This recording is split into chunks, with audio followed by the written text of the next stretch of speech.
Yes, people, I'm Ads from GND Media. Thank you for taking the time to listen to my content once again. And today I will be speaking about Gorton and Denton. I'm a Manchester native. These aren't areas that I'm overly familiar with, but it's a very important by-election in Gorton and Denton, if you didn't already know. It's between the in my opinion, it's between the Green candidate of Hannah Spencer and the Reform candidate of Matt Goodwin. Now, there is a Labour candidate, Angelica Stogia, and let's discuss it. So, do you ever get that feeling where you think you should analyse something or say something in a certain way, but there's something stopping you and you're like, I just don't feel that that's the way to do it. So I've been thinking today, how do I do this? How do I go about it? Do I talk about sort of Hannah Spencer and her policies and what she talks about in interviews, or should I talk about the dangers of Matt Goodwin? Because make no mistake, guys, my bias is with the Greens. I'm putting it out there. No need to search for it or infer it. I'm all for the Greens on this one. And I just thought, do you know what? Really, I don't see this election as being overly importantly focused on Hannah Spencer versus Matt Goodwin. I believe this is an election essentially for the soul of the UK and the direction of where politics is currently heading. So I'm going to scrap all that. I'm not going to focus too much on Hannah Spencer, who seems like a really solid candidate. And I hope if she does win, I really hope we can get her on the show and have a good chat with her. This is my feelings, guys. This is not necessarily the feelings of other members of GND Media. I just want to put that out there as well. This is just me, myself, and I on this one. But I honestly believe that this is nothing to do with Gorton and Denton in the sense of it's not overly important that this is happening in Gorton and Denton. It's not overly important that Hannah Spencer is the candidate rather than somebody else. From what I can tell, she's going to be a more than solid MP. But even if she's not, guys, I want to put this to you, right? Hannah Spencer at her worst is going to be a fairly mediocre. I'm not saying she will be, but at her worst, let's just say she's a fairly mediocre Labour local MP who's just in the backbenches, just does a constituency work. You know, she campaigns to keep the local library open, these sorts of things. You may never hear from her again. And that's her at her worst, okay? Matt Goodwin, if he never lifts a finger as an MP for Gorton and Denton, he's already done irreparable damage in the sense that he will have put the flag, the Reform flag, firmly in Manchester, and he will, just by being a symbol of reform, he will be a conduit. He will amplify the personality of the King Toad himself, Nigel Farage. Now, that to me is extremely dangerous. If he does nothing else, just by getting elected, he will have done enough damage and enough amplification of a series of ideas, a set of ideas that are going to be a poison in this country. Reform at the moment are the vehicle that are gathering around them right-wing, hardcore right-wing fascist types. The Overton window is swinging over to the right every week because of the views and the policies and the egos of Nigel Farage, the King Toad, and his egomaniacs that he's got around him. So for me, listen, big up the people of Gorton and Denton, but this is bigger than you guys, okay? I know 4 people that live in that constituency, and I've told them this, what I'm telling you. This is not about Gorton and Denton, guys. This is not about Hannah Spencer. Apologies. This is about stopping reform getting a foothold in Manchester. Now, they will try other places. Okay, I know that Newcastle seem open to these ideas. I know places like Middlesbrough, sort of old, poor working class towns, they seem to resonate with that. And don't get me wrong, there will be a time for analysis. There will be a time for critical thinking as to why poor working class areas are resonating with the ideas of these snake oil salesmen. But that time is not now, guys, okay? We cannot have empathy. We cannot have analysis. We just have to have the votes, okay? And as we are here today on the 23rd of February, and I don't think anything's going to change before the election, which is on the 26th, I am extremely worried, and I'll tell you why. So for those that don't know Gorton and Denton, it has been traditionally, for as long as I can remember, a very strong Labour constituency. Manchester is traditionally anyway. So when I look at some of the voting statistics of the past, you know, it's clearly been Labour in the past, okay? And that's what worrying me, because Labour are not giving an inch, right? So you've got the Greens coming in, and they've got this big surge now, but nationally they've got a big surge, you know, predominantly on the back of Zach Polanski, who's doing amazing things as the leader. But they don't have, as far as I'm aware, listen, I might be wrong, and if I'm wrong, I'm wrong, but I don't think they've got the roots in Gorton and Denton. So Labour have got the roots, Greens don't have the roots. Greens have the surge, so they're going to attract young, new, progressive voters, no problem. All right? They'll be Greens. But then you've got this Labour sort of group that's a fairly large group. And the way that the door knocking game goes, so Labour, in areas that they've controlled for a long time, they're going to have like lists of previous Labour voters, and they go around and they have a knock on the door and they say, hello, this is your local Labour Party, and we're just wondering if we can count on your vote this time. Now, if they say yes, brilliant, tick, move on. If they say no, then what they will try to portray is that any vote against Labour will be essentially a vote for reform. Okay, the Greens are going to do the same, but that's what Labour's game is. Yeah, they're going to say, you vote for the Greens, I understand the issues in the Labour Party at the moment, but stick with us, because if you don't stick with us this time, you could get reform, which nobody wants. Reform, on the other hand, they're going to have a group that is pretty much set now, okay?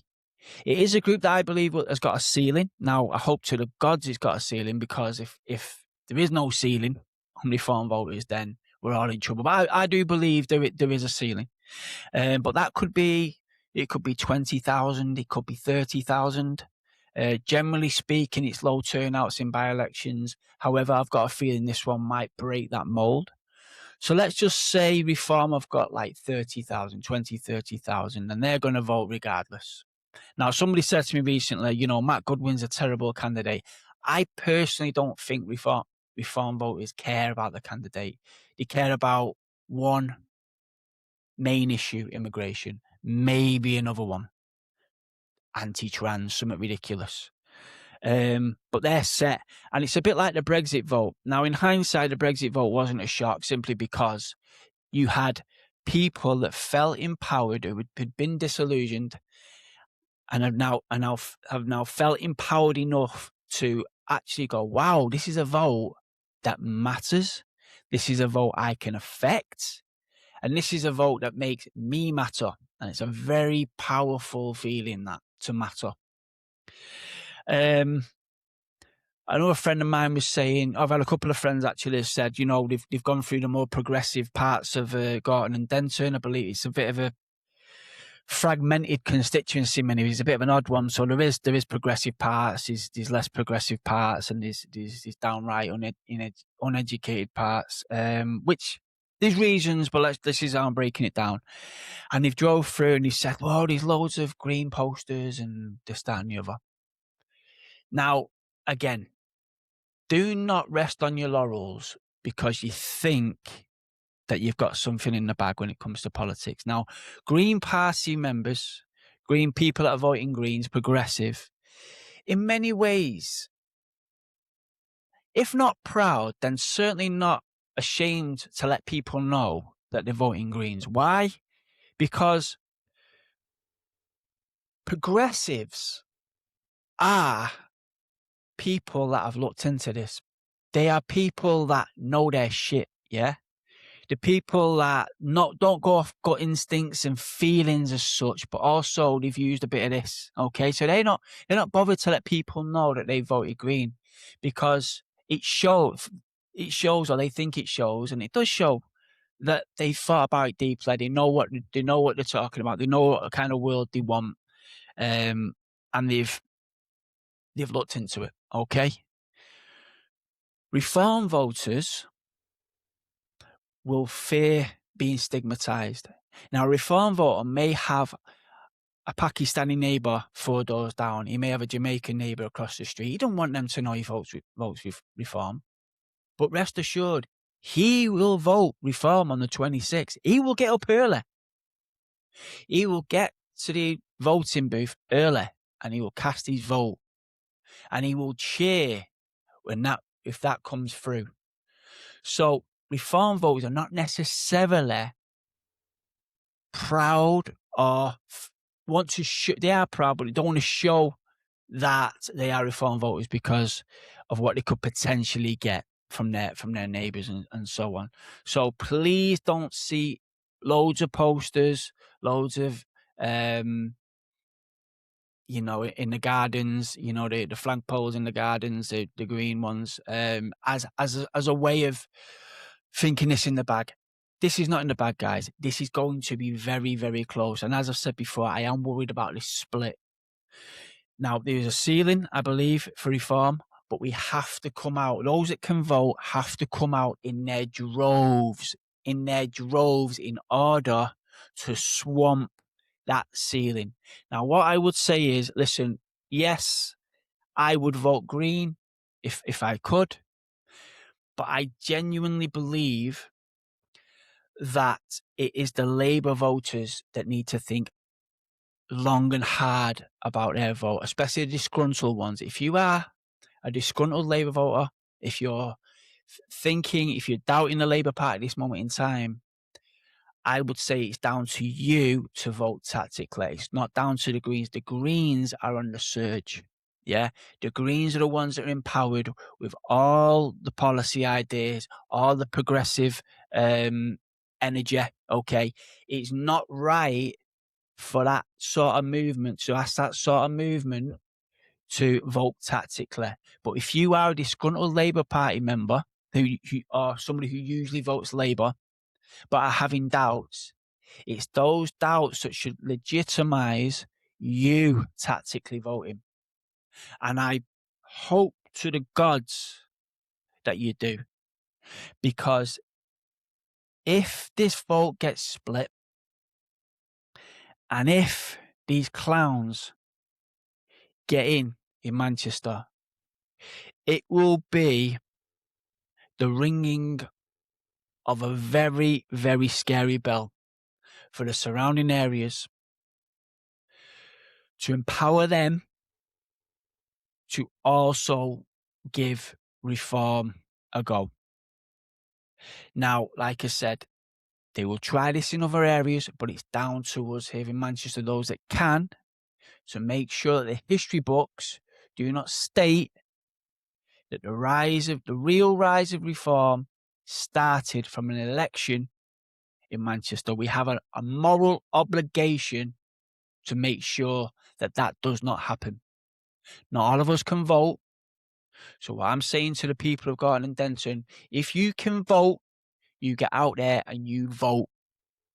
You put your cross next to Hannah Spencer, and you will know that you've played your part, because this is bigger than Gorton and Denton. It just so happens that the fates have decided that this is the front line. But guys, if you can vote, get out there and vote.